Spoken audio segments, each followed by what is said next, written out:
మనం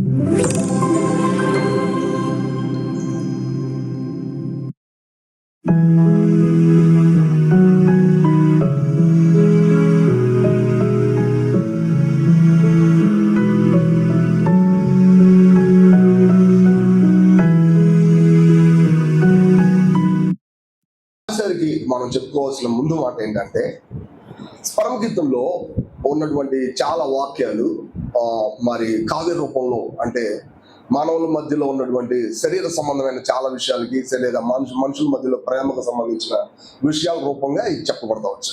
కానీ వాస్తవానికి ఇవి కేవలం శరీర సంబంధమైన, లేదంటే భౌతిక సంబంధమైన ప్రేమకు మాత్రం గుర్తులు కాదు. ఇవి ఏంటంటే ఆత్మ సంబంధమైన. సో ప్రభువుతో తన ప్రజలకు ఉన్నటువంటి ఆత్మ సంబంధమైన అనుభవాన్ని ఎత్తి చెప్పేదే. ఇంకొక మాట చెప్పాలంటే, సమిష్టిగా ఉన్న దేవుడి ప్రజల యొక్క గుంపు, వీళ్ళందరినీ కలిపి దేవుడి బైబిల్ సంఘం అని పిలుస్తుంది. ఆ సంఘం ఒక స్త్రీ, ఆ స్త్రీతో మరి సమిష్టిని అంతలో రెడీ చేసినటువంటి సొలొమోనుకు సాదృశ్యంగా ఉన్న మన ప్రభు అయిన యేసుక్రీస్తుకి గుర్తుగా ఉన్నటువంటి వాక్యాలు. ఇదంతా కూడా ప్రభు అయిన యేసుక్రీస్తు సంఘం మధ్యలో జరుగుతున్నటువంటి ఒక చక్కటి ప్రేమతో కూడినటువంటి సహవాసం. ఆ సహవాసంలో ఉన్నటువంటి చక్కటి సంగతులు ఎత్తి చెప్పబడి కావ్య రూపంలో అని మనం అర్థం చేసుకోవాలి.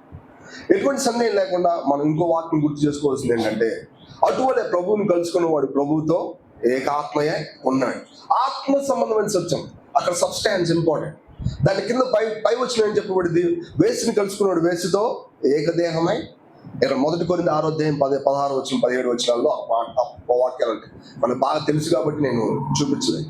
1 కొరింథీ 6:16 వచనంలో ఏముందంటే, అటువలే వేసిని కలుసుకున్నాడు వేసితో ఏమై అన్నాడు, ఏకదేహమై ఉన్నాడు. అంటే వాళ్ళిద్దరు ఆ సబ్స్టాన్స్, ఆ పదార్థం ఏంటి, దేహం, బాడీ, టెంపరబుల్, పెరిషబుల్, అంటే నశించిపోయేది, తాత్కాలికమైంది.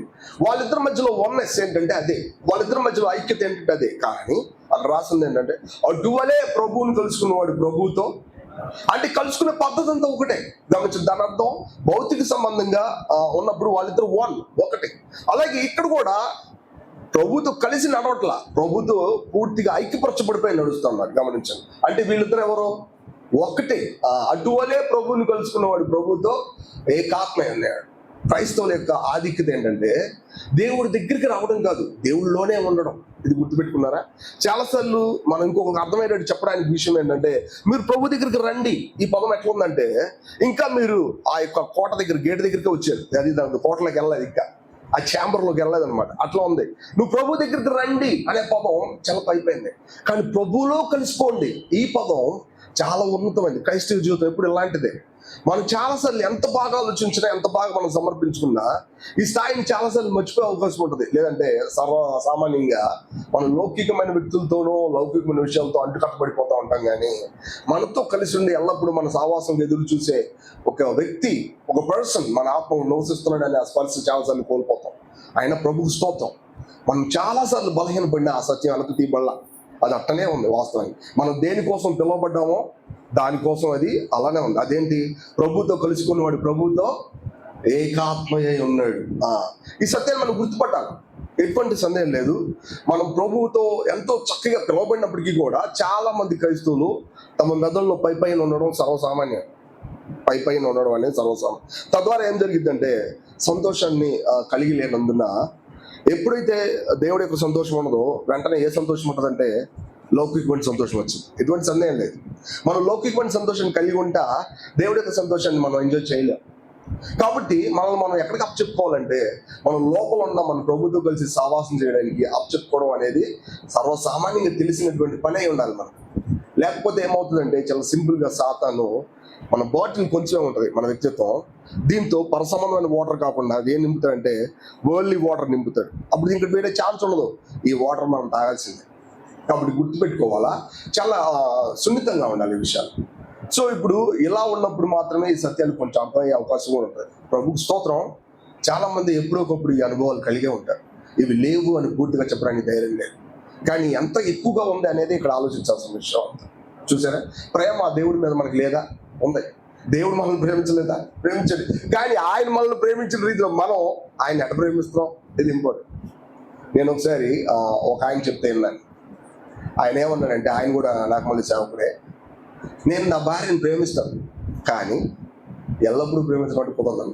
యాక్చువల్గా ఏమన్నాడు, ఎల్లప్పుడూ ప్రేమించడం అంటే కుదరదు. అంటే 24/7 ఎడతెగ్గా ఆయనకి ఫస్ట్ ప్లేస్ అంటే ఆమెకి నాకు కుదరదు. కానీ ప్రభు అట్ట కాదంట, ఆయన నన్ను ప్రేమిస్తాడు, బట్ స్టిల్ ఎల్లప్పుడూ ఆయన ఏమిస్తాడు తెలుసా, ఆయన ఒక సజెషన్ ఇచ్చి నువ్వేమంటావు, నీకు ఇష్టమేనా, ఇట్లా అడిగేటప్పుడు తన వైఖరి ఎలా ఉంటుందో తెలుసా, ఎవరికి ఫస్ట్ ప్లేస్ ఇచ్చినట్టు, ఎవరి దగ్గరికి వెళ్ళి ఇదిగోండి నేను ఈ మాట చెప్పాను, నా కోసం ఇది చెయ్యాలి అని చెప్పకుండా నీకు ఇష్టమేనా, నువ్వు నా కోసం చేస్తావు ఇలా అడిగితే ఇతను సెకండ్ ప్లేస్లో ఉన్నట్టు, ఎవరికైతే చెప్తున్నాడు అతను ఫస్ట్ ప్లేస్లో ఉన్నట్టు. ఎల్లప్పుడు దేవుడు అట్లాంటివాడే. మనకు కనుక ఆ విషయం అర్థమైతే ఈ రోజు ఉన్నంత పైన మనం ఉండం వాస్తవానికి కదా. ఎప్పుడో ఒక్క మాటలో నిజమే, ఎవరికైనా ఇది ఒక స్టాండర్డ్. కానీ ప్రభుకు స్తోత్రం, ఎంతో ఓపికగా దీర్ఘశాంతంగా దయగా కనికరంతో ఆయన మనలో పనిచేస్తాడు. అది మనకు అర్థమైతే మనకు ఎవరి మీద కోపం రాదు, మన మీద మనకే ప్రభు నేనే నీకు అసలైన ద్రోహుడు ప్రభు అని చెప్పుకుంటాం మనం కదా. నేనే ప్రభు, నేనే సరైన వాళ్ళని బట్టి వీళ్ళని బట్టి అసలు చెప్పడానికి లేదు ప్రభు, నేనే ఈ మాట చెప్తాను. సో ఇటువంటి దైవికమైన ప్రేమతో మనం ముందు కొనసాగుతూ ఉంటాం.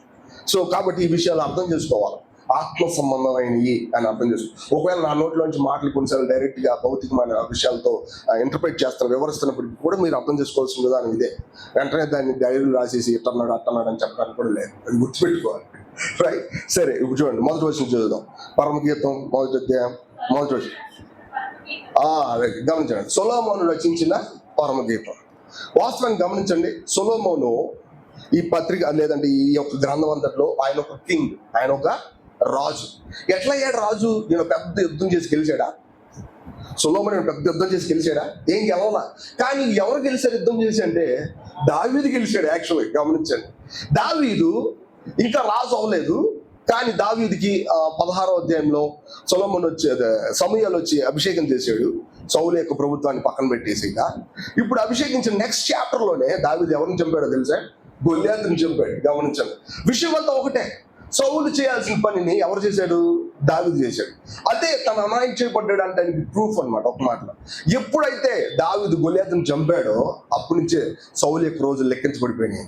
గమనించండి, విషయమైందా? అప్పుడే ఇక సౌలు యొక్క దినాలు ఇప్పుడు రేపా అన్నట్టు లెక్కించబడిపోయాడు. కానీ దావీదు దేవుడి యొక్క శత్రువుని గెలిచాడు, కానీ సొలొమోను దేవుడి యొక్క రాజ్యాన్ని అనుభవించాడు. గమనించండి, ఇది ఎలా ఉంది. సో పరమగీతం అంటే ఎలాంటిదో తెలుసా? నీ పాపాల కోసం ఆయన ఎంత చేశాడు అనేది చాలా తక్కువగా కనపడింది ఇక్కడ. కానీ అదే సమయంలో ఆయన తిరిగి జన్మించిన తర్వాత నువ్వు ఆయనతో కలిసి ఆయన పునరుద్ధానాన్ని నువ్వు ఎంత ఎంజాయ్ చేసావు అనేది ఇక్కడ కనపడింది ఎక్కువ. నా మాట మీకు అర్థమైనా? ప్రభు మన కోసం చనిపోయాడు అనే పదం అది చాలా ఉన్నతమైంది, అది విమోచనకు సంబంధించిందే, అది ఎంతో గ్రేట్ పెనాల్టీ మన కోసం చెల్లించబడింది. బట్ కానీ ఆ పెనాల్టీ ఎంతో నీకు అర్థం కాదు. అది ఆయన ఎంత చేశాడో అది నీకు అర్థం కావాల్సిన విషయాలు కూడా నీకు తెలియదు. కానీ వాస్తవానికి ఎప్పుడైతే ఆయన తిరిగి లేచాడో ఒక కింగ్గా, ఒక రాజుగా, ఆ రాచరికంలో ఉన్నటువంటి సంగతులు నువ్వు అర్థం చేసుకుంటూ అనేదే పరమగీతంలో ఉన్న మెయిన్ థింగ్స్. వీటిల్లోనే ఆయన నీ కోసం ఎంత క్రయం చెల్లించడనేది నీకు అర్థమవుతుంది. నా మాట మీకు అర్థమవుతుంది నేను అనుకుంటాను.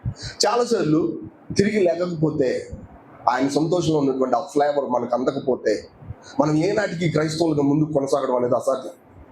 నీ పాపాలు క్షమించబడి అనేది సత్యంగా ఉంది, కానీ క్షమించబడిన పాపిగా భూ సంబంధమైన వాటిని కోరుకోకుండా పర సంబంధమైన ఎలా జీవించగలవు అసలు? ఆ శక్తి నీకు రాకపోతే.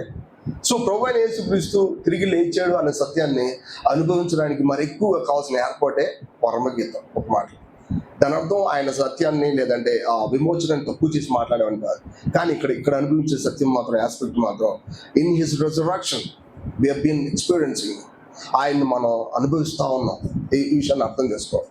రైట్, ఇప్పుడు సొలొమోను రచించిన పరమగీతం అని చెప్పినప్పుడు ఆ పదంలో పునరుద్ధానాన్ని గూర్చిన, రాచరికాన్ని గూర్చిన, ఎంతో సన్నిహితమైన సహవాసాన్ని గూర్చిన సంగతులు అని మనం అర్థం చేసుకోవాలి. సహవాసం, ఫెలోషిప్. మనం చాలాసార్లు ప్రార్థన దగ్గరికి వెళ్ళినప్పుడు మనకు కొన్ని అర్జీలు ఉంటాయి, అంటే పెట్టుకోవాల్సిన రసీదులు లేదా అర్జీలు, ఇంకా కొన్ని మనం క్షమాపణ అడుగుతాం. ఈ రెండే ఉంటాయి. కానీ ఈ రెండింటికి మించి ప్రార్థనలో ఫెలోషిప్ ఒకటి ఉందని సంగతి మనం మర్చిపోతాం కదా. ప్రార్థనలు ఏంటది? ఫెలోషిప్ అంటే ఓపిక ఆయనతో సహవాసం చేయడం. ప్రభు ఇది నీకు ఇష్టమా? అది నాకు కూడా ఇష్టమే. నీకు ఇష్టం లేదా? నాకు కూడా ఇష్టం లేదు. ఈ సంగతిని ఓపిక ఆయన సన్నిధిలో గడపడం అనేది ఆధిక్యత. ఆ ఓపికగా సహనంతో గడపడం అనేది ఆధిక్యత. ఎంతో సామాన్యంగా నన్ను క్షమించమని అడగడం మాత్రమే కాదు, లేదంటే నాకు కావాల్సింది ఇది అని చెప్పడంతోనే ముగించబడింది అంటే క్షమించండి, మన సహవాసం అంత కరెక్ట్గా లేదు బహుశా. ఒకవేళ ప్రభుత్వం మన సహవాసం లేకపోతే సరిగ్గా ఎటువంటి సందేహం లేకుండా దేవుడి ప్రజలతో కూడా మన సహవాసం సరిగ్గా ఉండవు. అయినా సరే ప్రభుకు స్తోత్రం, తిరిగి ఆయన మన సహవాసాన్ని ఏం చేస్తారు? రీబిల్డ్ చేస్తాడు. తిరిగి ఆయన మనతో ఉన్నటువంటి ఆ చక్కటి ప్రేమని బిల్డ్ చేస్తాడు ఆయన. సో అటువంటి విధానంలో మనం దీన్ని చూసినట్లు ప్రభు మన కళ్ళు తెరవాలి. రైట్, సెకండ్ లైన్ చూద్దాం. ఆ నోటి ముద్దులతో అతను నన్ను ముద్దు పెట్టుకుందా. గమనించండి, ఇక్కడ నయమి కోడలు కాముంది. నయమికి ఎంతమంది కోడళ్ళు? 2 కోడళ్ళు, మనకు తెలిసిన 2 కోడళ్ళు. ఒక ఆమె పేరేంటి? రూతు. ఒక ఆమె ఓర్ప ఏం చేసింది తెలుసా? నయోమిని ముద్దు పెట్టుకుంది. అట్లాంటి ముద్దు కాదు వాస్తవం. ఆ తర్వాత గెత్సేమనే తోటలో ఇస్కరియోతు మన ప్రభువైన యేసుక్రీస్తుని ముద్దు పెట్టుకున్నాడు. అట్లాంటి ముద్దు కాదు ఇది వాస్తవానికి. ఇంకా అదే సమయంలో లూకాసువార్త 15వ అధ్యాయంలో తండ్రి తన కుమారుణ్ణి మెడ మీద పడి ముద్దు పెట్టు. అట్లాంటిది కూడా కాదు. అంతకంటే ముఖ్యమైనది ఏంటి తెలుసా? ఆ పదం చదివితే జాగ్రత్త అర్థం అయితే ఏంటది? నోటి ముద్దులతో ఆయన నన్ను ముద్దు పెట్టుకోండిగా. దాని అర్థం ఏంటో తెలుసా? ఇక్కడ కావాల్సింది క్షమాపణ కాదు. ఇక్కడ కావాల్సింది సంథింగ్ నష్టపోయింది రికవర్ చేయడం కాదు. ఇక్కడ కావాల్సింది రియల్ సాటిస్ఫాక్షన్. మన అనుదిన జీవితంలో చూడండి, మనం తిరిగి జన్మించిన తర్వాత మనకు వచ్చింది ఏంటో తెలుసా? నిజమైన తృప్తి, సంతోషం.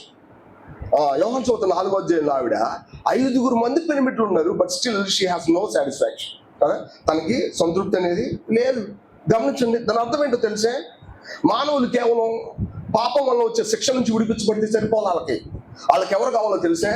నిరంతరం సంతృప్తి పరిచే ఒక నిజమైన ప్రేమికుడు కావాలి వాళ్ళకి. వాస్తవానికి అతని లోపల ఉన్న ఆశలు, ఆమె లోపల ఉన్నటువంటి చక్కటి తలంపులు, వీటన్నిటిలో కూడా ఏమాత్రం బెరుకులేని, ఏమాత్రం మరి అనుమానపడనటువంటి పూర్తి ప్రేమతో 100% ప్యూర్ లవ్ తో ఆయన ప్రేమించగలిగే, ఆమెను ప్రేమించగలిగే రియల్ సాటిస్ఫాక్షన్ ఆమెకు కావాలి. చర్చికి కావాలి, సంఘానికి కావాలి. ఇక్కడ ఆమెకి ఆ నిజమైన సంతోషం దొరికింది, ఆ నిజమైన సంతృప్తి దొరికింది.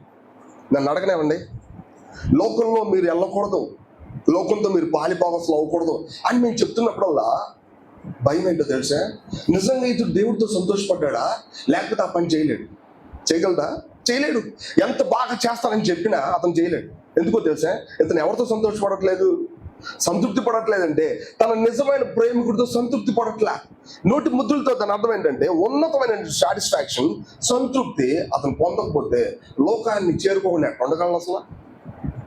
కానీ వాస్తవానికి సత్యం ఏంటంటే ఆయన మనల్ని కేవలం మన పాపం నుంచి విమోచించడం మాత్రం ఒక సత్యం మాత్రమే కాదు, ఆయన మనల్ని తన రిజరక్షన్ లైఫ్లో పూర్తిగా ఆయనతో మనల్ని తృప్తిపరిచాడు. దాని అర్థం ఏంటంటే whenever you go to the church, whenever you go to the presence of the Lord, ఎప్పుడైతే దేవుడి సన్నిధికి వెళ్తావో ఆయన పునరుద్ధానం యొక్క వాసన, ఆయన పునరుద్ధానం యొక్క సంతోషం, ఆయన పునరుద్ధానం యొక్క లైఫ్ నీకు తాగుతానే ఉంటుంది. నేను చాలాసార్లు, నేను మాత్రమే కాదు చాలామంది ఎక్కడ సంతోషపడతాను తెలుసా? దేవుడు తానే మన పక్షంగా మనలో నుంచి విజ్ఞాపన చేస్తున్నప్పుడు. చూసారా? దేవుడు తానే మనలో నుండి మన పక్షంగా విజ్ఞాపన చేస్తున్నప్పుడు ఈ అనుభవాన్ని మనం కలిగి ఉన్నాం. ఒకసారైనా కలిగి ఉంటాం, మనం గమనించట్లేదేమో. కానీ అది ఎంత ఎక్కువ కలిగి ఉన్నాం అనేది కూడా అక్కడ అవసరమైన విషయమే. కానీ ఇక్కడ సంగతి ఏంటంటే ఆయన పునరుద్ధానంలో కలిగినటువంటి ఆ చక్కటి విషయాన్ని నాకు అర్థమైందా, నేను ఆయనతో తృప్తిగా ఉంటా. దాని అర్థం నోటి ముద్దులతో అనే పదానికి అర్థం ఏంటంటే ఆబ్జెక్టివ్ సెన్స్ కాదు. అంటే ఎక్కడో దేవుడు ఉంటాడు, ఆయన నన్ను ప్రేమిస్తాడు అనే పదం కాదు. ఇక్కడే దేవుడు ఉన్నాడు, still I'm experiencing his love. అది దాని అర్థం. నేను ఇప్పుడే ఆయన ఏం చేస్తున్నాను, ఆయన ప్రేమని అనుభవిస్తా ఉన్నాడు. ఇది ఇక్కడున్న ఎక్స్ప్రెషన్. నోటి ముద్దులు అనే పదానికి అర్థం ఏంటంటే అదే ఎంతో లోతైన satisfaction, but still it is real. అది నిజమైంది. చాలా మంది అన్నారు మన ప్రభువైన యేసుక్రీస్తు తిరిగి లేగలేదు. ఆ దినాల్లో యూదులు శిష్యులు అందరూ ఇట్లా ఆయన బాడీని ఎత్తుకెళ్ళిపోయి ఆయన లేచాడని చెప్పి ప్రాపగండ చేశారు అని చెప్పారు కదా. బైబిల్లో కూడా అలాంటి పదం కొంచెం అట్లాగే రాయకూడదు. అది నిజమేనా నేను అడిగాను మిమ్మల్ని, మీరు ఏమంటారు? నిజమేనా? చాలా మంది అట్టనే అనుకుంటున్నారమ్మా బయట. మీరు కూడా అట్టనే అనుకుంటారా? మీరు అన్నప్పుడు ఏమంటారు మీరు? మరి అందరూ అట్ట అనుకుంటున్నారంటే అన్నారనుకోండి, మీకు నిజంగా సరిగ్గా అర్థం కాలే. లోకం అంతా అట్ట అనుకున్నా, నాకు తెలుసు ఆయన ఎవరో తిరిగి లేచాడు. ఆయన మేరీ మగ్దలేనికి చూపించుకున్నట్టే నాకు కూడా తను తాను చూపించుకున్నాడు. ఇప్పుడు నాకెంతో బాగా స్వార్థ చెప్పిన మా పాస్టర్ గారు వచ్చి యేసు తిరిగి లేగలేదు చెప్తే నేను నమ్మను. గమనించండి, ఎందుకంటే నా జీవితంలో ఆయన ఎవరో తెలుసా? తిరిగి లేచిన వ్యక్తి. అంతేకాదు ఆయన పునరుద్ధానం యొక్క ఫ్రేగ్రెన్స్, ఆ సువాసన నాకు బాగా తెలుసు. అదే నన్ను ప్రతిదినం నన్ను ఎడిఫై చేస్తూ ఉంది, నన్ను సాటిస్ఫై చేస్తుంది. నా అవసరం తీరడం కాదు ఇక్కడ, నా నిజమైన సాటిస్ఫాక్షన్ ఎక్కడ? చాలా మంది ఉంటారండి యాక్చువల్గా, ఏంటమ్మా అట్టున్నావు, నీ ఆయన సరిగ్గా చూసుకోవట్లేదా యాక్చువల్గా నేను విన్న మాట చేస్తారు. ఎట్లా అంటారు? చేస్తారు. ఎందుకు ఎట్లా అంటున్నారు? విషయం అంతా ఒకటే, ఏంటో తెలిసే, మన అనుదిన జీవితంలో మన పూర్తి సంతృప్తి. మన ప్రభు ఎట్లా అంటాడు? అమ్మో ఈయన అది చేయొద్దు ఇది చేయొద్దు అని చెప్తా ఉంటాడు ఎంతసేపు. ఏది చేసినా తప్పే అంటాడు. ఏది చేసినా మందిరానికి వస్తే ఇంకా ఇంకోటి చేయాలని చెప్తానే ఉంటారు. మీకు అప్పుడు అనిపించిందా? ఎప్పుడు వచ్చినా మందిరానికి ఇది తప్పు ఇది తప్పు ఇది తప్పు అనే చెప్తుంటాడు. ఇంకా ఇట్టుండాలి అట్టుండాలని చెప్తానే ఉంటాడు. కానీ మనకు చాలాసార్లు అనిపించదు కదా. అలా చెప్పేటప్పుడు మనం దేన్ని తాకుతుంటాం తెలుసా? ఆయన యొక్క పునరుద్ధానం యొక్క శక్తి. ఆయన మనల్ని అడిగింది న్యాయమే. ఆయన మనతో కలిసి ఉండాలని కోరుకుంటుంది న్యాయమే. ఆయన మనం సరిచేయాలనేది న్యాయమే. మన స్వయాన్ని చంపుకోవడం అనేది న్యాయమే. ఈ సత్యం మనకు అర్థమవుతుందంటే మనం ఏ ఫ్రేగ్రెన్స్ వాసన చూడగలుగుతున్నాం తెలుసా? ఆయన పునరుద్ధానం యొక్క ఆ సువాసన. ఆ నిజం చెప్పాలంటే నోటి ముద్దులతో ఆయన మనల్ని ముద్దు పెట్టుకోవడం మనం గమనిస్తాం. Such a wonderful experience church. Next line చూద్దాం. నీ ప్రేమ వాస్తవానికి ఇక్కడ ద్రాక్షరసం, నీ ప్రేమ ద్రాక్షరసం కన్నా మధురము. ద్రాక్షరసం అనే పదానికి అర్థం ఏంటో తెలుసా? ఎప్పుడు కూడా ఎంజాయ్మెంట్, సంతోషం అని అర్థం. ఎప్పుడైనా మీరు గ్రేప్ జ్యూస్ తాగారనుకుని ఇట్లా లోపల ఎట్లా ఉంటుంది? మీ నాలుక ఎంతో చక్కగా ఉంటుంది, మీ కళ్ళు కూడా అంత అవుతాయి కదా, తెలియకుండా చూసే వాళ్ళకి అర్థం అవుతుంది. కానీ ఇక్కడ విషయం ఏంటంటే, నువ్వు నాకు ఇచ్చిన సౌకర్యాల కంటే, నేను నిన్ను అనుభవిస్తున్న దానికంటే నువ్వు నన్ను ప్రేమించిన ప్రేమ చాలా పెద్దదయ్యా. ఈ ఎక్స్ప్రెషన్ చూసారు ఎంత గొప్పగా ఉందో. చాలాసార్లు మన జీవితంలో చాలా చిన్న చిన్న సౌకర్యాలు వచ్చినప్పుడు లేదా పెద్ద పెద్ద సౌకర్యాలు వచ్చినప్పుడు గొప్పగా చెప్పుకుంటాం. దేవుడు నన్ను అట్లా చేసాడు అట్లా చేశాడు. మంచిదే, తప్పు కాదు. దేవుడు ప్రజలతో కలిసి సంతోషించడం చాలా మంచిది. అలా ఉండడం కూడా మంచి ఆశీర్వాదం కూడా. కానీ అసలు విషయం ఏంటో తెలుసా? అబ్రహాము ఇస్సాకును పొందినందుకు సంతోషం కాదు. ఇస్సాకు కంటే గొప్పవాడు ఎక్కడున్నాడు? ఆయన తెలుసు. వాస్తవాన్ని గమనించాను. ఇక్కడ మనకి ఇచ్చిన సౌకర్యాలు మనం అనుభవించే ఆ పునరుద్ధరణ శక్తిలో మన విశ్వాస పరిధిని బట్టి మనం సంతోషిస్తున్నాం, కరెక్టే. కానీ ఆయన మనల్ని ప్రేమించిన ప్రేమ ఎంత పెద్దదో తెలిసే? మనం అనుకున్న దానికంటే చాలా పెద్దదయ్యా. నీ ప్రేమ ద్రాక్షరసం కంటే మధురమయ్యా.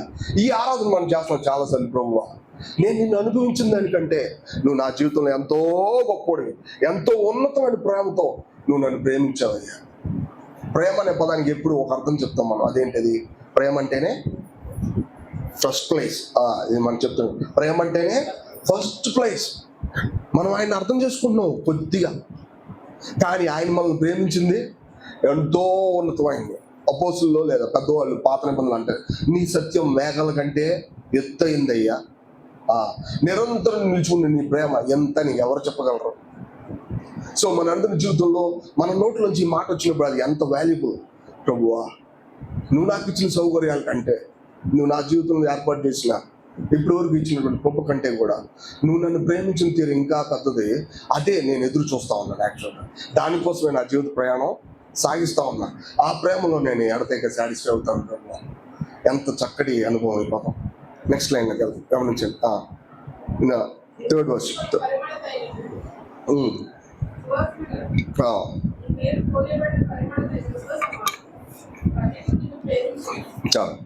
నువ్వు పూసుకొని పరిమళ తైలము సువాసన గలదు. పరిమళ తైలం మీకు తెలుసు, అది ఓల్డ్ టెస్ట్మెంట్లో లేదా పాత రోజుల్లో ఓ చక్కగా ఎక్కువ వాల్యుబుల్. ఈ రోజు అంటే మనకి సెల్ ఫోన్లో, కంప్యూటర్లో, లేదంటే స్మార్ట్గా ఉండే చాలా థింగ్స్ వాల్యుబుల్గా కనబడుతుంటాయి. కానీ ఆ రోజుల్లో అసలు విలువైన విషయం ఏంటంటే అత్తరం, ఒక మాటలో తైలం లాంటిది అనమాట. ఎంతో సువాసన కలిగించే కాస్ట్లీ అన్నమాట. విషయం ఏంటంటే ఆయన పూసుకునే తైలం అంట అది సువాసన కలిగింది. దాని అర్థం ఏంటంటే మన ప్రభువైన యేసుక్రీస్తు ఈ భూమి మీద తిరిగినప్పుడు ఆయన ఎట్లా ఉన్నాడు తెలిసే? ఎంతో ఒక రకం ఒకటి లేదా రెండు చేతుల బట్టలతోనే ఆయన తిరిగాడు. యాక్చువల్గా ఎక్కువగా ఆయన బట్టలు కూడా లేదు. గమనించండి, ఆయన ఎట్లా ఉన్నాడంటే అంత నీట్గా కనపడ్డు. ఆయన అంత చక్కగా నున్నగా, అంటే మనుషులందరూ చూసినట్లు ఆయన సుకుమారంగా ఆయన ఏం లేడు. గమనించాలి. ఆయన గురించి ఈ మాట ఎందుకు చెప్పబడింది తెలుసా? ఎప్పుడైతే ఆయన చనిపోయి సమాధి చేయబడి తిరిగి లేచాడు, ఆయన ఏమైపోయాడు?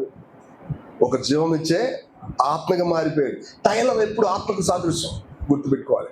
ఆయన ఎట్లా అయిపోయాడంటే సువాసన తైలం ఆయన పూసుకున్నాడు. ఇప్పుడు ఆయన చూడాలంటే ముందు ఏమొచ్చిందో తెలుసా? వాసన మనకి ఆ సువాసన తైలం వచ్చింది వాసన. ఈ రోజు కూడా యేసు దగ్గరికి రావాలంటే ఎక్కడికి వెళ్ళాలండి అని అడిగాను. ఎక్కడికి వెళ్ళాలి? ప్రభుని నమ్ముకోండి అని అనుకో, ఎక్కడున్నాడు ఆయన అని అడిగారు, ఏం చెప్తారు? నువ్వు ఆయన ఒక ఆత్మ లాంటి వాడు, ఆయన నువ్వు కోరుకోవాలా, ఆయన నీ లోపలికి వస్తాడు, లోపలికి వచ్చాడనే ఆ సాటిస్ఫాక్షన్ నీకే తెలుసు. అప్పుడు నువ్వు చెప్పాలా, నేను దేవుడు బిడ్డనయ్యానని. వాస్తవానికి ఇది అక్కడ ఉన్న విషయం. మిగతా వాళ్ళు ఎవరు కూడా వాళ్ళు పూసుకున్న తైలం ఎటువంటి సువాసన కాదు. గమనించండి, చనిపోతే విగ్రహాలు పెట్టి వాళ్ళ కింద చిన్న బోర్డు రాస్తారు, ఈయన అది చేశారు ఇది చేశారని కదా. అది చదువుకుంటే కానీ మనకి అర్థం కాదు. కానీ ప్రభువైన యేసుక్రీస్తు లోపల పిలవగానే ఆయన ఎన్ని ఎక్స్ప్లెయిన్ చేస్తారో తెలిసే, ఆ తైలం ఎటువంటి సువాసన కలిగిందో తెలిసే. ఇదే వాస్తవానికి ఎంతో గొప్పమైన విషయం. ఈ విషయాన్ని క్రైస్తవులు అర్థం చేసుకోవాలి. అందుకే చాలాసార్లు ప్రభువుని నమ్ముకున్నాం అనే పదం కొన్నిసార్లు నీ పక్క నుంచి మాట్లాడుతున్నట్టు ఉంటుంది.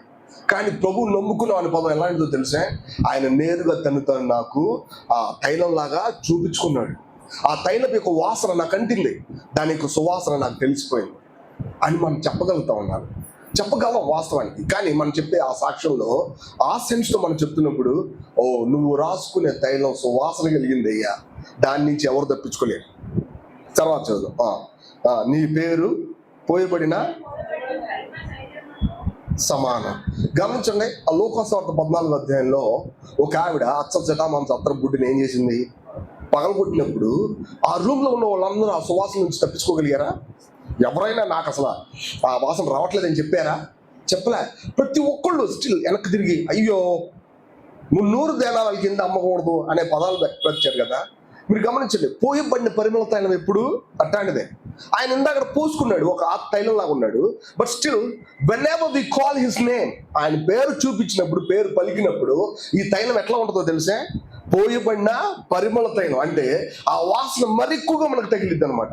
చూడండి, ఆయన తిరిగి లేచాడు, ఆయన బాడీ మొత్తం తైలంగానే ఉంది, బట్ కానీ ఆయన పేరులో ఆయన వ్యక్తిత్వం అంతా దాచి ఉంచబడింది.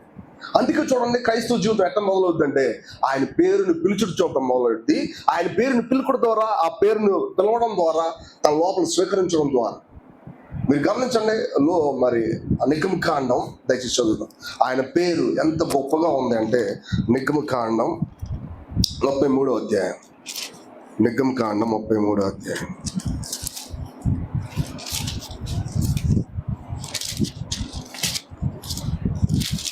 నిర్గమకాండం 33వ అధ్యాయము 19వ వచనం, 18-19వ వచనం.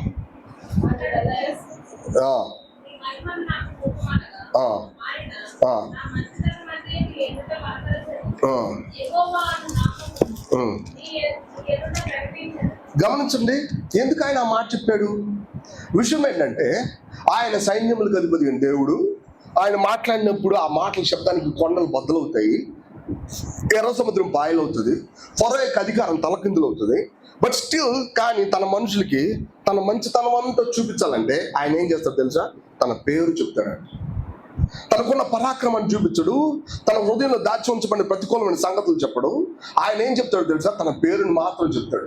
ఎందుకంటే ఆయన పేరు ఎప్పుడైతే మనం పిలిచామో అది పోయబడిన పరిమళ తైలంతో సమానం. అంటే దాని వాసన చాలా విస్తృతంగా వ్యాపిస్తూ ఉంటుంది. అందుకే చూడండి, క్రిస్టియన్స్ అవ్వడం చాలా ఈజీ. ఎవరైనా క్రిస్టియన్ అవ్వాలంటే ఎంతో దూరం ప్రయాణించవసరంలా, ఎంతో ఖర్చు పెట్టాల్సిన అవసరంలా, నీ సమయాన్ని నీ బలాన్ని మేము అవసరంలా. చాలా సింపుల్గా ఏం చేయాలి? ఆయన పేరుని పిలిస్తే చాలు, ఆయన పేరు నందు విశ్వాసం ఉంచితే చాలు. నెక్స్ట్ చాప్టర్ చూడండి, 34th చాప్టర్ గమనించండి, 34వ అధ్యాయము 6వ వచనం 7వ వచనం చదువు.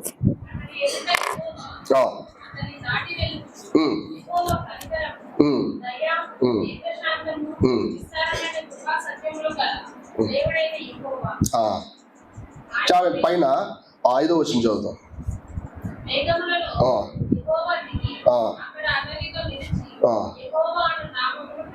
చూసారా, ఇంతగా 33వ అధ్యాయంలో ఆయన మంచితనం అన్న కనపరచబడింది. బట్ ఆ మంచితనం ఇక్కడ ఎక్స్ప్లెయిన్ చేయబడింది. దయ, కృప, కనికరం, కరుణ, కటాక్షాలు 1000 తరాల వరకు ఉంచుతారంట. గమనించారా? ఆయన పేరులో పోయబడిన పరిమళ తైలం అంటే ఆయన నీ కోసం పునరుద్ధానంలో ఏదైతే సాధించాడో అదంతా నీకు దొరికింది ఆయన పేరులోనే. క్రైస్తవ జీవితాన్ని ఒకసారి నన్ను అడగనివ్వండి, ఎట్లా మీరు బిగిన్ అయ్యారంటే ఆయన పేరుని బట్టే. మనం చాలాసార్లు ఏమనుకుంటామంటే క్రైస్తవ జీవితం మన పాపాలు ఒప్పుకున్నాక బిగిన్ అవుద్ది కాదు. పాపాలు ఒప్పుకోవడం అనేది మెల్లమెల్లగా జరుగుతుంది, ఈ రోజుకి జరుగుతూనే ఉంది. ఇప్పటికీ కూడా మనం చాలా విషయాలు ఏమయ్యాం, బలహీనంగానే ఉంటానే ఉన్నాం, మనం ఒప్పుకుంటానే ఉన్నాం, నేను అట్లా ఇట్లా ఇట్లా అట్లా. కానీ వాస్తవానికి ఎలా ఆయనతో మనం సంబంధం కలిగి ఉండేలా ఏర్పాటు చేయబడిందంటే ఆయన పేరు మనకు బాగా తెలిసిన వాక్యం. ఒకసారి అది చదివితే ఇలా ఉందా అని మనకు ఆశ్చర్యం అవుతుంది. ఏదైతే యోహాను సువార్త 1:12 ఎందరైతే తన నామమును విశ్వసించారు అనగా తన నామమందు తనని అందరూ అంగీకరించరు అనగా తన నామమందు విశ్వాసం ఉంచిన ప్రతివాడు అతను ఏమయ్యాడంటే దేవుని పిల్లలగుటకు అధికారం అనుగ్రహించడం. పిల్లలు ఎట్లవుతారు గమనించండి, పిల్లలు ఎట్లవుతారు? ఊరకనే మొవరం కింద వచ్చి రాయబడి ఉంటుంది, వాళ్ళు దేవుని వలన పుట్టిన వారేగా. దేవుళ్ళలో ఉన్నటువంటి ఆ పరిమళ తైలం ఎవరిలో ఉపయోగపడింది? ఇప్పుడు మనలో ఉపయోగపడింది. ఒక వచనం చదువుదాం, రోమపత్రిక 5:1 చదువు. రోమపత్రిక 5:1 రోమపత్రిక 5:1.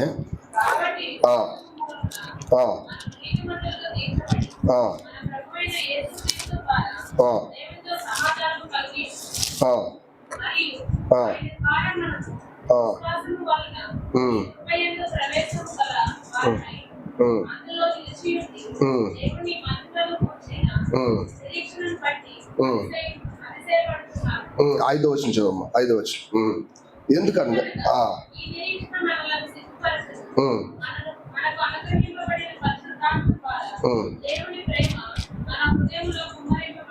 చూసారా ఇక్కడ ఏం చెప్తాడు అపోస్తులుడు అంటే మనకు అనుగ్రహించబడిన పరిశుద్ధాత్మ ద్వారా దేవుడి ప్రేమ మన హృదయాలు ఏం చేయబడిందంట? కుమ్మరించబడ్డం అనే పదానికి అర్థం ఏంటి? చక్కగా బాటిల్ తీసుకొని గరడాలు పోసారని కాదే విషయం. పెద్ద కుండపోత వర్షం పడింది అనుకోండి, ఎట్లా ఉంటది? మన మీద పడే చిన్న కొన్ని చినుకులే, కానీ దాని చుట్టూ ఎన్ని పడి ఉంటది? ఎన్నో. ఇక్కడ విషయం అంతా ఒకటే, అటువంటి అబండెన్స్, అటువంటి సమృద్ధి అయిన ఆ ప్రేమ పరిశుద్ధాత్మ ద్వారా మన హృదయాల్లో ఏమైందంట? కుమ్మరించబడిపోయిందంట. గమనించండి, ఇవన్నీ ఎట్లా జరిగిందో తెలుసా? ఆయన పిల్లలుగా ఉండడానికి మనం ఆయన పేరు పిలిచినప్పుడు, ఆయన నమ్ముకున్నప్పుడు, ఆయన పేరు ద్వారా నా క్రైస్తవ జీవితం మొదలైనప్పుడు నేను ఇలాగే ఆశ్చర్యపోయేవాడు. ఎందుకు ఎప్పుడు నేను తిరిగి జన్మించాలని ఎప్పుడు నేను టెస్ట్ చేసుకుంటా ఉండేవాడు. ఇలా టెస్ట్ చేసుకున్నప్పుడు ఒకటే చెప్పేవాడు, ప్రభు నామాన్ని ఎప్పుడైతే పిలిచానో, ప్రభు నామంలో ఎప్పుడైతే ప్రార్థన చేశానో అప్పుడు నేను ఏమయ్యానో? రక్షించబడ్డా. అది నిజం. మన అనుదిన జీవితంలో మనకెందుకు ఈ చక్కటి భక్తి పుడుతుంది? ఎందుకు నిజంగానే మన జీవితంలో ప్రత్యేకంగా ఉండాలని ఆ ప్రత్యేకమైన పిలువబడుతున్నాం? విషయం ఏంటంటే ఆయన పేరును బట్టే. ఎందుకంటే ఆయన పేరులోనే ఆయన వ్యక్తిత్వం అంతా దాచించబడింది.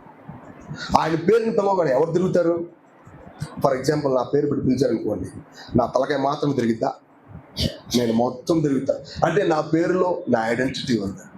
అలాగే ఆయన పేరులో ఆయనకున్న పరిమళ తైలం అంతా పెట్టాడు. యాక్చువల్గా ఆ పేరుని బట్టి పిలిస్తే ఆయనలో ఉన్నదంతా మనలో వచ్చింది. అందుకనే నీ పేరు పోయబడిన పరిమళ తైలంతో సమానం. నెక్స్ట్ వచ్చింది చదువుతాం, నెక్స్ట్ లైన్. కన్యకులు అనే పదానికి అర్థం ఏంటంటే, యెరూషలేము కుమార్తెల్లో చాలా మంది ఉంటారు, వాళ్ళలో సంఘం అనే కూడా ఉంది. కానీ వీళ్ళందరూ ప్రభువుని కోరుకుంటారు కానీ ప్రభువుకి పూర్తిగా తను సమర్పించుకోరు. గమనించండి, క్రిస్టియన్ లైఫ్లో చాలా మంది ఎట్టనే ఉంటారు. ఆయన సంఘం అనేది మాత్రం చాలా స్పష్టంగా ఆయన కోసం అబ్సల్యూట్ ఫర్ గాడ్ అన్నట్టు ఉంటుంది. తర్వాత లైన్ చూద్దాం, తర్వాత లైన్.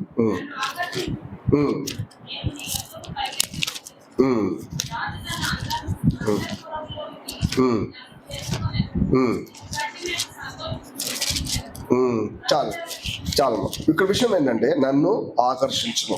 దాని అర్థం ఏంటో తెలిసే, మనం పూర్తిగా ఆయన నామాన్ని బట్టి పోయబడిన పరిమళ తైలాన్ని మనం పొందాం, సంతోషించాం. But at the same time మనం ఇంకా చూడాల్సినవి ఏంటో తెలుసా? ఆయన ఛాంబర్స్, అంటే ఆయన అంతఃపురం. అంతఃపురంలో ఏం జరుగుతుంది? ఎంతో సన్నిహితంగా ఉండే విషయాలు ఉంటాయి. ఎన్నో సంగతులు, ఏమకు తెలియని విషయాలు ఆయన దగ్గర ఉంటాయి. ఆ విషయాలన్నీ ఎవరికి చెప్పబడతా ఉంటాయి? ఏమకు చెప్పబడతా ఉంటాయి ఓపికగా ఒకటి ఒకటి. దానికోసం ఈయన ఆమెని మరింత సన్నిహితమైన సహవాసాన్ని పిలుస్తూ ఉంటాడు. ఇది దాని అర్థం. చూడండి, మనల్ని ప్రభు ఆకర్షించకపోతే దైవికమైన సత్యాలు అర్థం చేసుకోవడానికి మనకి ఆశ కలగనే కలగదు. మానవులు శత్రువు చేత ఎప్పుడు పురుకల్పబడతా ఉంది. వాళ్ళ అవసరం తీర్చబడితే చాలు వెంటనే ఎటు తిరుగుతారు? లోకం వైపు తిరుగుతారు, చాలా సర్వసామాన్యంగా. మనకు తెలుసు, ఇశ్రాయేలీలు ఐగుప్తు నుంచి బయటకు వచ్చిన తర్వాత చిన్న సమస్యలా కానీ వెంటనే ఎటువైపు చూశారు? కనాన్ వైపు చూసారా? కనాన్ వైపు చూసి కనాన్ వెళ్తాం మేము అనుకున్నారా? వెంటనే ఎక్కడ తిరిగారు?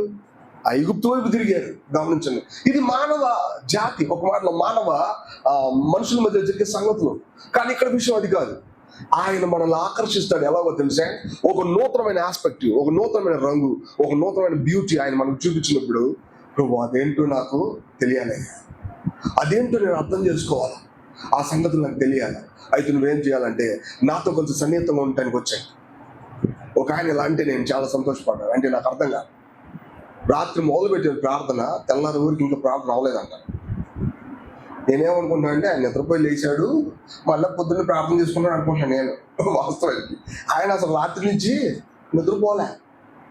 ఎట్టట్టు ఉండగలడు? చాలా సింపుల్. తన అంతఃపురంలోకి తొంగి వెళ్ళిపోవడం అంటే ఆయన చాలా ఇష్టం. తన యజమానుడితో, తన పెళ్లి కుమారుడితో కలిసి బతకడం అంటే చాలా ఇష్టం. అది ఎంత కష్టం కదా మనకు వాస్తవానికి. నిలువుగా ఉన్న కొండెక్కినంత దాంతో సమానం మనకు కదా. కింద నుంచి నీళ్లు పైకి పంపించాలంటే అంత కష్టం మనం. కానీ ఎవరైతే తన చేత ఆకర్షించబడతారో వాళ్ళకి అది కష్టం కాదు. ఎంతో ఆసక్తిగా లోపలికి వెళ్తారు. అక్కడ ఆ ఛాంబర్లు ఎట్టుందో, ఈ ఛాంబర్లు ఎట్టుందో చూస్తూ ఉంటారు. దైవికమైన సత్యాల యొక్క లోతు అర్థం చేసుకుంటారు. గమనించండి, ఇలా అర్థం చేసుకోవడం అనేది నిజంగా ఎంతో అర్హమైన విషయం. అర్థం చేసుకొని దాన్ని ఎవరి కోసం వాడతారని పక్కన పెడతాం. కానీ వాస్తవానికి ఇలా అర్థం చేసుకోవడం అనేది ఇట్స్ మోర్ ఇంపార్టెంట్. గమనించండి, ఆయన మనల్ని ఆకర్షిస్తే ఆయన మనల్ని ఎక్కడ పిలుస్తాడు? అంతఃపురంలోనికి పిలుస్తాడు. అంతేగా. తర్వాత చూడండి ఏం రాస్తుంది.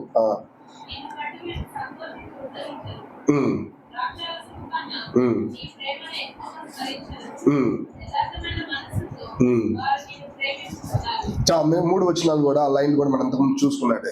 నిన్ను బట్టి సంతోషించి మేము ఉత్సహించింది. దాని అర్థం నువ్వు చాలా కొత్తగా కనపడతావు ప్రభువా. ఇంతకు ముందులాగా సర్వసామాన్యం కనపడవు. నువ్వు ఎట్లా కనపడతావు అంటే నీ అనుదిన జీవితంలో నువ్వు మాతో ఎలా వ్యవహరిస్తావో అవి చాలా కొత్తగా ఉంటాయి. మీరు గమనించండి, క్రైస్తవ జీవితం ఎప్పుడు ఎలాంటిది? ఒక సత్యం చెప్పబడినప్పుడు ఎంతో సంతోషం, అది అనుభవంలోకి వచ్చినప్పుడు ఇంకా సంతోషం. కొంచెం దూరం వెళ్ళిన తర్వాత ప్రభు ఏమంటాడు తెలుసా? ఈ అనుభవం ఇంకా చిన్నదేనయ్యా, నువ్వు ఎక్కడికి రావాలా? ఇంకొంచెం పెద్దగా రావాలా. ఇదే అధ్యాయ గ్రంథంలో ఆయన ఒక అడవిలో ఉంటాడు. అడవిలో ఈ కార్నర్ నీకు తెలిసింది, ఇక్కడ ఏ పక్షులు ఉన్నాయి, లేదంటే ఏ చెట్లు ఉన్నాయి, ఇక్కడ ఏ ఫ్రూట్స్ పోస్తూ ఉంటాయి, ఏటిని చూస్తే నువ్వు బలం పొందుతావు. కానీ అదే అడవిలో ఇంకో కార్నర్ ఉంటుంది. ఆ కార్నర్లోకి వెళ్తే అక్కడ నువ్వు తెలుసుకోవాల్సిన ఎన్నో ఉంటాయి. ఇది క్రైస్తవ జీవితంలో ఉన్నటువంటి మర్మం, మిస్టరీ. అయిపోయింది, ఇక మాకు మొత్తం తెలిసిపోయిందని చెప్పడానికి ఏం లేదు. ఇక్కడ ఎడతెగ్గా, నూతనంగా, ఎల్లప్పుడూ కొత్తగా, ఎంతో మర్మంగా, రహస్యంగా ఉండే మన ప్రభువుని యేసుక్రీస్తున్నాడు. ఆయన మనల్ని ఎక్కడికి తీసుకెళ్తారంటే సన్నిహితమైన సహవాసంలో తీసుకెళ్ళి ఎంతో కొత్తగా తను రివీల్ చేసుకుంటాడు. తద్వారా నిన్ను బట్టి మేము సంతోషిస్తున్నామయ్యా. మేము తాగే ద్రాక్షరసం కంటే కూడా నీ ప్రేమను బట్టి మేము ఎక్కువ సంతోషిస్తున్నాం. అంతేకాదు, వాళ్ళు ఎలా ఉంటారు? యథార్థంగా వాళ్ళు నిన్ను ఏం చేస్తున్నారు? ప్రేమిస్తున్నారు. మానవులు ఈ పని చేయడం చాలా కష్టం. వాళ్ళ చుట్టూతో ఎన్నో సంగతులు ఉంటాయి. వాళ్ళ సంగతులన్నింటిలో వాళ్ళు మేము ఉన్నామని చూపించుకుంటూ ఉంటారు. వాళ్ళన్నింటిలో ఇది మాకు తెలుసు, అది మాకు తెలుసు, ఇది మాకు తెలుసు. కానీ ఇక్కడ ఒకళ్ళు ఉన్నారు, ఇవన్నీ వేస్ట్, ఇదొక్కటి చాలు అని తమ జీవితంలో తమ ఎరిగిన వాళ్ళు ఏం చేస్తారు తెలుసా? కిందగా ఎవరిని ప్రేమిస్తారు? ఆయన్ని ప్రేమిస్తారు. నిజం. మన జీవితంలో మన ఓపికగా కానీ, ఆలస్యం కానీ, తొందరగా తెలుసుకునేది ఇదే. మనుషులందరికీ మొదటి స్థానం ఇచ్చిన సంగతి చాలు, పరిస్థితులన్నిటికీ మొదటి స్థానం ఇచ్చిన సంగతి, నేను మొదటి స్థానం ఇచ్చుకున్న సంగతి కూడా నాకు చాలు. ఇంకా అవసరం, నేను ఎవరికి వాళ్ళు మొదటి స్థానం నా ప్రభుకి ఇస్తే చాలు. యథార్థంగా వాళ్ళు నిన్ను ప్రేమిస్తారు. ఎందుకంటే ఈ ప్రపంచంలో యథార్థమైన ప్రేమ కనపడదు. చాలా డీల్స్ కనపడతాయి. నువ్వు ఆ తప్పు చేసావు కాబట్టి నేను కూడా ఈ తప్పు చేస్తా, నువ్వు అది చేసావు కాబట్టి నేను కూడా ఇటు చేస్తా. కానీ తిన్నగా నీ కోసమే నేను ఇక్కడ అనే పదం మనకు కనపడదు. మానవులు ఎప్పుడు అట్లా యథార్థం కానోళ్లే. కానీ ప్రభుకు స్తోత్రం, ఇక్కడ ఆయన తన ప్రేమను చూపించినప్పుడు మానవులు ఎట్లా ఉంటారో తెలుసా? నీకు మాత్రమే ఈ ప్రేమ, ఇంకెవరికి కాదు. బైబిల్లో స్తోత్రం అనే పదం గురించి నేను చెప్పే ఉంటాను. స్తోత్రం అనే పదం చాలా భిన్నంగా ఉంటుంది. స్తోత్రం అనే పదానికి అర్థం ఏంటంటే ఇంగ్లీష్లో బ్లెస్ అని రాస్తుంది. బ్లెస్ అని రాసు. ఎందుకు దేవుడు మరి ధన్యుడు అవ్వాలి? ఎందుకంటే ఆయన మనల్ని తనకున్నటువంటి ప్రభావంతోనో, తనకున్నటువంటి శక్తితోనో మనల్ని గెలవాల. ఆయన తన ప్రేమతో మన హృదయాన్ని గెలుచుకున్నాడు. అందుకని వీళ్ళందరూ ఏమంటారంటే నువ్వు ధన్యుడివయ్యా, నీకు స్తోత్రం. అంటే అర్థం ఏంటంటే నువ్వు రాజుగా ఉండడం మాకెంతో సంతోషం, నువ్వు అలా ఉండడమే మాకు కావాల్సిన కోరిక. ఎందుకంటే నువ్వు ధన్యుడివయ్యా, నువ్వు నన్ను సంతోషపెట్టావు, నువ్వు నన్ను ఏం చేసావంటే తృప్తిపరిచావు, నువ్వు నీ అధికారాన్ని, నీ బలాన్ని నా మీద ఉపయోగించాల. ఇది ఎంత గొప్ప విషయం. యథార్థంగా ప్రభువుని ప్రేమించగలిగే ఆ స్థాయికి తీసుకురావడం అది ఎంత గొప్ప ధన్యత. గమనించండి, మన జీవితంలో ఈ రోజుకి కూడా మన లోపల ఉన్నటువంటి వాయిస్తో హక్కుపూర్వకంగా అడగబడేది ఇదే కదా, నువ్వు ఆయన్ని ప్రేమించు అనే వాయిస్ వినపడతా ఉంటుంది కదా ఎంతసేపు మనకి. ఇది ఎంత గొప్ప ధన్యత. ప్రభువా, యథార్థంగా నిన్ను ప్రేమించడానికి కావాల్సిన ఏర్పాటు నువ్వు ఒకటే చేసావయ్యా, నేను నిన్ను ప్రేమిస్తా. స్టిల్ మనం ఇంకా బలహీనంగా ఉన్నప్పటికీ కూడా మన వాయిస్ ఏమై ఉండాలా, ప్రభువా నేను నిన్ను ప్రేమిస్తున్నా. అంతేగా. దాని కింద చూడండి, ఇంకొక వచనం చూసి మనం ముగించాం.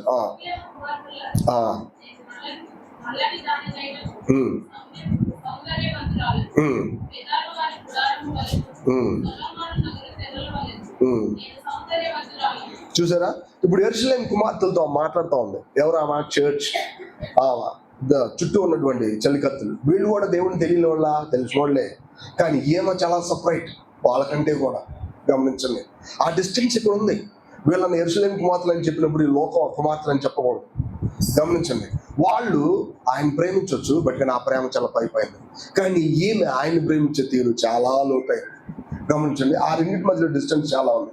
యెరూషలేము కుమార్తెలారా, నేను నల్లని దాన్ని, నేను సౌందర్యవంతురాలను. 6వ వచనం కూడా చదువుదాం ఒకసారి.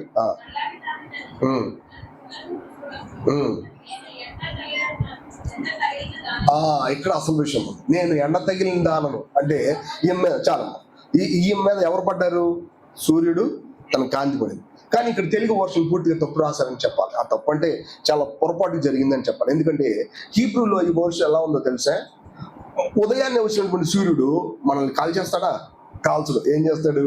అతను మన విషయాలను ఎత్తి చూపిస్తాడు కదా. మధ్యాహ్నం వచ్చే సూర్యుడు ఏం చేస్తాడు?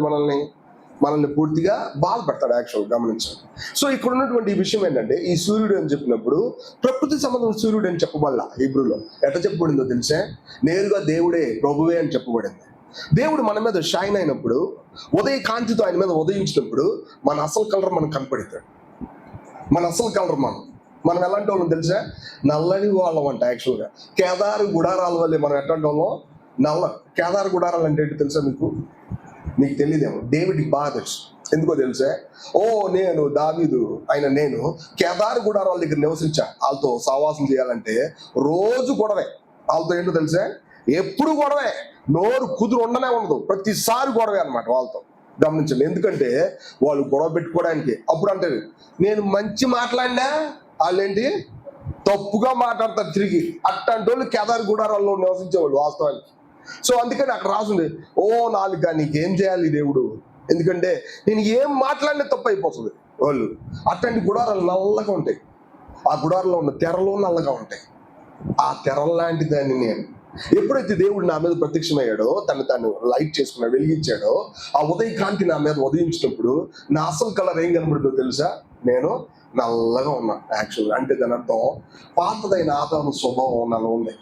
అది ఎల్లప్పుడూ ధర్మశాస్త్రానికి, దేవుడికి విరోధంగా ప్రవర్తించే తీరు. బట్ స్టిల్ నేనైతే దాన్ని బట్టి ఆగిపోలా. నేనేంటో తెలుసా? సౌందర్యవంతురాలు. దాని అర్థం ఏంటో తెలుసా?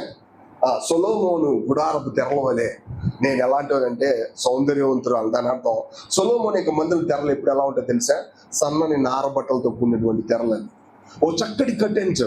అవి ఎలా ఉంటాయంటే తెల్లగా ఉంటాయి. నిజానికి సొలొమోను కనబడ్డు అక్కడ ఉన్నటువంటి ఆ ఛాంబర్ ఎక్కువ కనబడదు. ఏం కనబడతాయి? కర్టెన్స్ కనబడతాయి కదా. ఈ రోజు మనకు బాగా తెలుసు కర్టెన్స్ గురించి. ఈ రోజు కాదు, ఎప్పుడో రాశారు ఇక్కడ. ఇప్పుడు కర్టెన్స్ గురించి నాలెడ్జి, ఆ టెక్నాలజీ బయటపడుతుంది యాక్చువల్గా. కానీ బైబిల్లో ఎప్పుడో ఉంది ఆ టెక్నాలజీ. గమనించండి. సో ఇప్పుడు ఆ కర్టెన్స్ చూసినప్పుడు సొలొమోను మందిరపు తెరలాగా నేను సౌందర్యవంతురాలు, నేను బ్లాకే, అది నాకు తెలుసు. చూడండి, మన అర్థం జీవితంలో మన పొరపాట్లు మనుషుల ముందు ఒప్పుకోవాలంటే బాధపడతాం కదా. ఈ రోజుల్లో కూడా వారు పొరపాటు చేసినప్పుడు సారీ చెప్పమంటే చెప్పరు. సారీ చెప్పమంటే కావాలంటే సారీ చెప్పడం వల్ల వచ్చే ఆ లాభాన్ని అయితే నీకు ఇస్తారు, కానీ సారీ మాత్రం చెప్పరు. మీరు గమనించండి, క్షమించు నేను తప్పు చేశానని చెప్పాలంటే చచ్చిపోవాలి కదా. చెప్పరు అసలు. కావాలంటే ఇస్తున్నాను కదా తీసుకో అంటారే కానీ నేను ఇవ్వకుండా దాచిపెట్టుకున్నది నన్ను క్షమించని మాత్రం చెప్పరు. ఇది మానవ వ్యక్తిత్వం. బట్ ఎప్పుడైతే దేవుడు మన మీద ప్రకాశిస్తాడో ఫస్ట్ జరిగేది ఏంటో తెలుసా? ఐఎమ్ బ్లాక్, నేను నల్లని దానిని. నేను ఎల్లప్పుడూ దేవుడికి విరోధంగా ఉండే స్వభావం నాలో స్టిల్ నిలిచి ఉంటుంది. ఇది చెప్పడానికి బాధపడరు, సిగ్గుపడరు. ఎంత సింపుల్గా తప్పులు చేసి కూడా, అబద్ధాలు మాట్లాడి కూడా, మనుషుల మీద దురాక్రమంగా ప్రవర్తించి ఒప్పుకోరు. చూసారా, ఇది ఏం జీవితం? దేవుడు ప్రకాశించిన జీవితమేనా? When God shines upon us and we will confine ourselves that we are black, మనం నల్లగా ఉన్నామని సత్యాన్ని మర్చిపోలేం. అది ఒప్పుకోవడానికి కూడా సిగ్గుపడం. గమనించండి, నిజమైన ప్రేమ ఎప్పుడు కూడా నిజాయితీగా ఉంటుంది. అది ఎలా ఉంటుందో తెలుసా? ప్రభువా, నేను ఎల్లప్పుడూ కూడా నీ స్వభావానికి విరుద్ధంగా నడిచినాను ప్రభువా, but still you made me curtains of the tents of the Solomon. సొలొమోనుకు గుడారం తెరల్లాగా నన్ను చేసేవాడిని అని చెప్పడం ఎంత చక్కటి విషయం. ఇటువంటి గ్రహింపే ఫర్దర్గా ఆయన ఛాంబర్లోకి మనం నడిపేలా చేసింది. ఆయన ఛాంబర్లోకి వెళ్ళగానే ఫస్ట్ అర్థమైంది ఏంటో తెలుసా? నేను బ్లాక్. ఆయన ఛాంబర్లోకి వెళ్ళగానే ఫస్ట్ చర్చ్ లైఫ్లోకి రాగానే మొట్టమొదటి మనకు అర్థమైంది ఏంటో తెలుసా? నేను బ్లాక్. నేను దేవుడి యొక్క వాక్యానికి విరుద్ధంగా నడిచే ఒక వ్యక్తిత్వాన్ని లోపల కలిగి ఉన్నా. అది మనకు అర్థమవుతుంది. అది ప్రభుకు తెలుసు. దాన్ని నీకు చూపించాలనే నాతో రా అని చెప్పి తీసుకెళ్తా ఉంటాడు ఆయన. ఆయన వెళ్ళేటప్పుడు ఆయన ముందు మనం పనికిరాని వాళ్ళం అయిపోతాం. ఆయన అర్హతకి తగినట్టుగా ఉన్నాం మనం. ఎందుకంటే మన రూపం మారిపోతూ ఉంటుంది. ఆయన వెలిగి మనం ప్రకాశించే కొద్దీ మనం నల్లగైపోతాం. ప్రభుకు స్తోత్రం. ఆయన వెంటనే సొలొమోను యొక్క గుడారం యొక్క తెరలు చూస్తాడు. అది తెల్లగా ఎంతో ప్యూర్గా ఉంటాయి. మనం అంటాం, ప్రభువా నీ కోసమే అబ్సల్యూట్గా నేను ఇక్కడ ఉన్నా. ఇది నీ బ్యూటీ. నీ బ్యూటీ అంటే నువ్వు మంచి పనులు చేసావు, అది కాదు నీ బ్యూటీ. నీ బ్యూటీ అంటే నువ్వు ఎంతో మంచి పనులు చేసి పేరు పెట్ట, అది కాదు నీ బ్యూటీ. నీ బ్యూటీ అంటే తెలుసా? నువ్వు నా కోసం నువ్వు అప్పగించుకున్నావే, అది నీ బ్యూటీ. అప్పుడు ఏమంటది, నేను నల్లని దానైనను సౌందర్యవంతురాలను. ఎందుకో తెలుసా? నా ప్రభు కోసమే నేను ఇక్కడ ఉన్నా, మరి దేని కోసం కాకుండా. మనం దేని కోసమో ఉంటాం, ప్రభు కోసం కాకుండా కదా. అప్పుడు మనం బ్యూటీ కాదు. నిజంగా దేవుడు మన మీద ప్రకాశిస్తే, ఓ నాలో బలహీనత ఉందని చెప్పడానికి సిగ్గుపడం. This is something revelation. ప్రభుకు స్తోత్రం. మన ప్రేమ ఎంత నిజాయితీగా ఉంటుందంటే మన బలహీనత తెలుసు, మన ప్రభు యొక్క ఆధిక్యత కూడా తెలుసు. ఈ రెండింటితో కలిసి మనం పోవడం అనేది ఎంతో గొప్ప విషయం. మనం చెప్పొచ్చు, ప్రభువా నోటి ముద్దులతో నువ్వు నన్ను ముద్దు పెట్టుకున్నావయ్యా. దాని అర్థం ఏంటంటే నీ పునరుద్ధాన శక్తి ఏదో ఎప్పుడు అనుభవించేది కాదు, ఇప్పుడే నేను అనుభవిస్తున్నా, అందుకే నీకు స్తోత్రం. అంతేకాదు ప్రభువా, నువ్వు పూసుకున్న తైలం పరిమళ సువాసన కలిగిందయ్యా. దానికి కారణం ఏంటంటే నువ్వు సమాధి చేయబడి తిరిగి లేచిన తర్వాత నువ్వేమయ్యావు అంటే ఒక జీవం ఇచ్చే ఆత్మగా అయ్యావు. అంతేకాదు నీకున్నటువంటి ఆత్మ సంబంధమైన పరిమళ సువాసన అంతా నీ పేరులో పెట్టేశావు ప్రభువా. ఎప్పుడైతే నీ పేరు నేను పిలిచానో, ఎప్పుడైతే నీ పేరులో నేను ప్రార్థన చేశానో, నీ పునరుద్ధానం యొక్క శక్తులంతా కూడా ఎవరికి వచ్చినాయి? నాకు వచ్చినాయి. నువ్వు నన్ను ఏం చేసావంటే నా పాపాలు కడగడం కాదు, నన్ను నీ బిడ్డగా చేసేసుకున్నావు. నా పాపాలు కడగడం అనేది నెగిటివ్ ఆస్పెక్ట్. నన్ను నీ బిడ్డగా చేసుకోవడం అనేది నీ యొక్క సహవాసంలో ఉన్నటువంటి చక్కటి విషయం. అంతేకాదు ప్రభువా, నువ్వు నన్ను నీ ఛాంబర్లోకి నడిపించావు, నీ గుడారంలోకి నేను నడిపించావు, నీ అంతఃపురంలోకి నడిపించావు. నీ ఛాంబర్లో చూసినప్పుడు నేను నవ్వందాన్ని నన్ను గ్రహించగలిగేలా నా మీద ప్రకాశించావు. నీకు వందనాలు ప్రభువా. అంతేకాదు నువ్వు నన్ను సొలొమోను గుడారం తెరలాగా, సన్నని నార వస్త్రాలతో చేయబడిన దానిలాగా, నన్ను నీ కోసం సమర్పించుకునేలాగా పరిపూర్ణమైన ప్రేమతో నిన్ను ప్రేమించాలని చేసి నన్ను సౌందర్యవంతురాలని చేసావు ప్రభువా. నీకు వందనాలు అని ఇట్లా మన ప్రభువుని ఆరాధన చేద్దాం. మనం లేచి నిలబడి కీర్తన పాడదాం. ఆ తర్వాత ప్రభు యొక్క ఆరాధన ప్రవేశం.